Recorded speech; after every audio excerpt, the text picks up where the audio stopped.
കുടിവെള്ളക്ഷാമത്തിന് അടിയന്തര പരിഹാരം കാണണമെന്നാവശ്യപ്പെട്ട് വിളനട പഞ്ചായത്തിലെ Valiyara ward member G Santhosh Kumar സത്യാഗ്രഹ സമരം നടത്തി.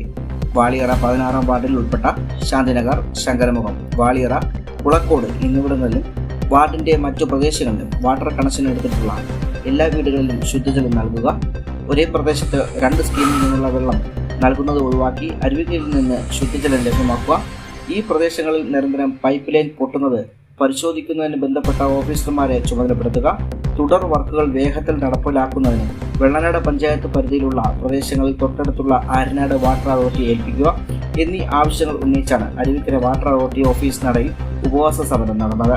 രാവിലെ ആരംഭിച്ച സമരം വെള്ളനാട് ഗ്രാമപഞ്ചായത്ത് പ്രസിഡന്റ് KS രാജലക്ഷ്മി ഉദ്ഘാടനം ചെയ്തു. വൈസ് പ്രസിഡന്റ് വെള്ളനാട് ശ്രീകണ്ഠൻ സംസാരിച്ചു.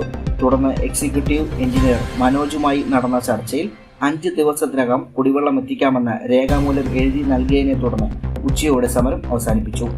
വെള്ളനാട് ഗ്രാമപഞ്ചായത്തിലെ വാളിയറ വാർഡിൽ 16-ാം വാർഡിൽ നിരവധി തവണ ആവശ്യപ്പെട്ടിട്ടും ജനങ്ങൾക്ക് വെള്ളം കിട്ടാതെ വന്ന സാഹചര്യത്തിൽ ഒരുപാട് പ്രാവശ്യം നിവേദനങ്ങളെല്ലാം ഞങ്ങൾ കൊടുത്തു, പഞ്ചായത്തിൽ നിന്ന് കൊടുത്തു. ഞങ്ങൾ നെടുമങ്ങാട് എക്സിക്യൂട്ടീവ് എഞ്ചിനീയർ ഓഫീസിൽ പോയി നമ്മളവിടെ സമരമിരുന്നു.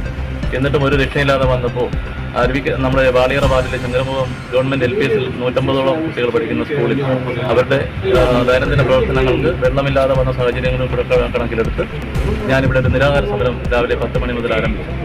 അപ്പോൾ ഈ നിരാഹാര സമരത്തിൽ ഞാൻ ആവശ്യപ്പെട്ട കാര്യങ്ങൾ നമ്മുടെ വാർഡിനകത്തുള്ള എല്ലാവർക്കും, വാർഡിനകത്ത് മാത്രമല്ല പഞ്ചായത്തിലും എല്ലാവർക്കും ശുദ്ധജല കിട്ടണം എന്നുള്ള ആവശ്യമായാണ് ഞാനിവിടെ സമരം നടത്തിയത്.